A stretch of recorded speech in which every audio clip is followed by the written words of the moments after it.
Good morning, good afternoon, and a good night. Welcome back to the channel. Welcome to Fran's Faith Journey. So we are going to pick up today in chapter 19. If you're new here, we are reading through the Gospel of Luke, the book of Luke, this month for December of 2025. We are doing an Advent where we are reading one chapter of the Gospel of Luke every day, which will take us up till Christmas Eve. So I hope you will stick around if you're new. I hope you will subscribe. Don't forget to like, thumbs up, all that good stuff. Comment below. Let me know what you guys are thinking so far about this. But we're going to pick up chapter 19, verse 1. All right. So it says, Jesus entered Jericho and made his way through the town. There was a man there named Zacchaeus, if I'm not mistaken, named Zacchaeus. He was the chief tax collector in the region, and he had become very rich.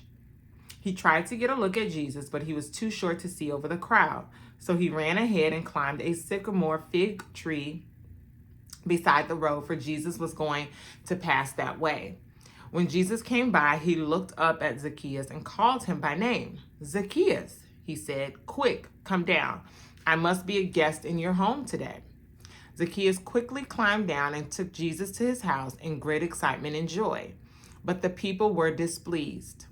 Zacchaeus is a tax collector. We've talked about this, where the tax collectors, they are hired by the Roman Empire. They collect the taxes from the Jewish people and they overtax them, and they are not nice people, okay? And so this is a very interesting situation where Jesus is conversating with Zacchaeus, who is an outcast, who, even though he's wealthy, this is not the norm where the Jewish people or the Hebrew people will be conversating and wanting to go to a tax collector's home. Okay, so just for context here. Verse 6, Zacchaeus quickly climbed down and took Jesus to his house in great excitement and joy, but the people were displeased. He has gone to be the guest of a notorious sinner, they grumbled. Meanwhile, Zacchaeus stood before the Lord and said, I will give half my wealth to the poor, Lord, and if I have cheated people on their taxes, I will give them back 4 times as much. Jesus responded, salvation has come to this home today, for this man has shown himself to be a true son of Abraham. For the Son of Man came to seek and save those who are lost.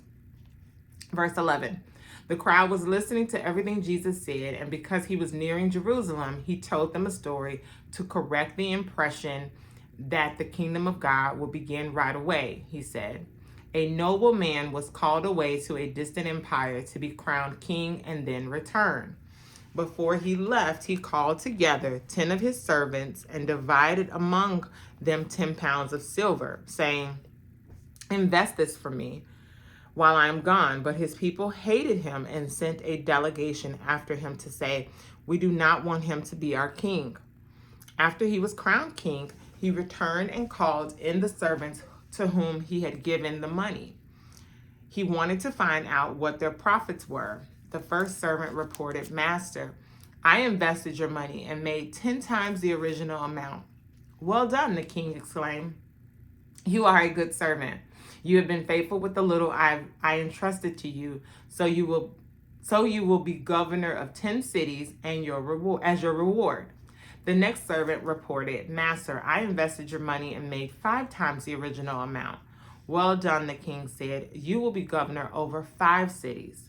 But the third servant brought back only the original amount of money and said, Master, I hid your money and kept it safe. I was afraid because you are a hard man to deal with, taking what isn't yours and harvesting crops you didn't plant.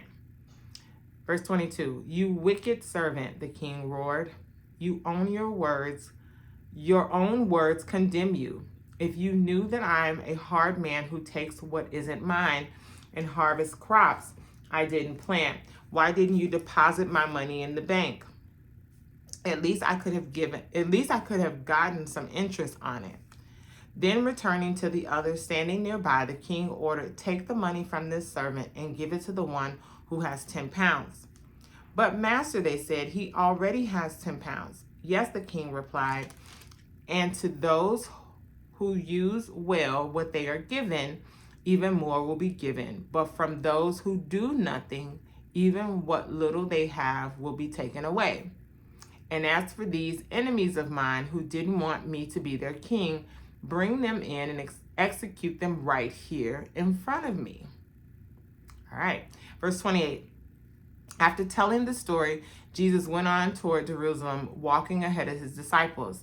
As he came to the towns of Bethphage and Bethany on the Mount of Olives, he sent 2 disciples ahead.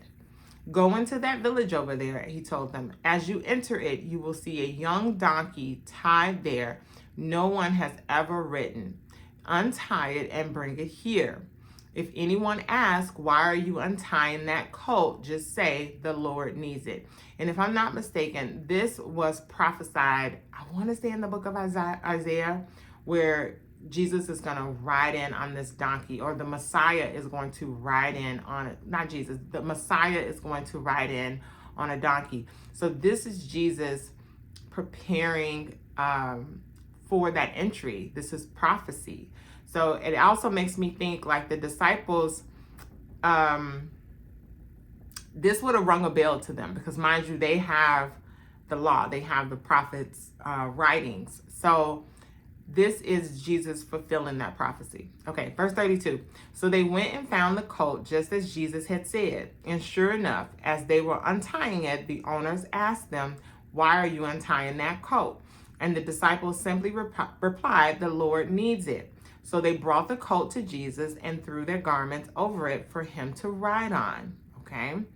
As he rode along, the crowd spread out their garments on the road ahead of him. When he reached the place where the road started down the Mount of Olives, all the followers began to shout and sing as they walked along, praising God for all the wonderful miracles they had seen. Blessings on the King who comes in the name of the Lord. Peace in heaven and glory in highest heaven. But some of the Pharisees among the crowd said, Teacher, rebuke your followers for saying things like that. He replied, if they kept quiet, the stones along the road would burst into cheers. Okay, so basically Jesus is saying, even if you tell them to keep quiet, these stones are going to praise me. These stones are going to burst into cheers. Verse 41. But as he came closer to Jerusalem and saw the city ahead, he began to weep. How I wish today that you of all people would understand the way to peace. But now it is too late, and peace is hidden from your eyes. Before long, your enemies will build ramparts against your walls and encircle you and close in on you from every side. They will crush you into the ground and your children with you. Your enemies will not leave a single stone in place because you did not recognize it when God visited you. So this is Jesus weeping over Jerusalem, okay? Verse 45. Then Jesus entered the temple and began to drive out the people selling animals for sacrifices. He said to them, the scriptures declare, my temple will be a house of prayer, but you have turned it into a den of thieves. After that, he taught daily in the temple, but the leading priests, the teachers of religious law, and the other leaders of the people began planning how to kill him. But they could not think of nothing because all the people hung on every word he said. And that concludes chapter 19. There's a lot of prophecy being fulfilled in this chapter. We also have, Jesus clearing the temple. This is reported also in some of the other gospels as well. What was happening, the religious leaders and the law keepers, if you will, they were making it so hard for people to come in and worship God. They were, they turned it. They were, what do I want to say? They were raising the prices. They were selling animals for sacrifice. Like they were doing some of the most like detestable things in the house of God, in the temple. And Jesus he was done. He was mad. He had it up to here. So he went in and drove them out. Like he yelled at them and made them leave. Like he was mad. He was angry. And by rightfully so, because they were blocking people from being able to go in and worship. Because mind you, in our time, we can worship God wherever, however, right? Like we can praise God in our house. We can worship God in our car. We can worship God, doing whatever, because the veil has been torn, right? Jesus has risen from the grave. But at this time, these people still had to sacrifice for their sins. They still had to go into the temple. They had all of these things that they had to do which is laid out in the book of Exodus, I think Numbers and Leviticus talks a lot about the instructions that these people were given, and they were still held to this. Like, they were still held to it, which was rightfully so, because the wages of sin is death, right? And so they had to do so many different things to expunge their records, if you will. And so the religious leaders were making it so hard, and Jesus was so over it because they were missing it. They were missing the heart of the people, right? And so we have that. We have him talking about his entry. Go get the donkey. You know, it's going to be tied up over there. We have that. And then we have the parable of the 10 servants. And we also have Jesus and Zacchaeus, who is a tax collector, and so forth. So a lot going on, of course, in this chapter, but we're going to stop right there. Tomorrow we will pick up in chapter 20. We're getting there, guys, because right now we have Jesus, you know, he's in Jerusalem, clearing the temple.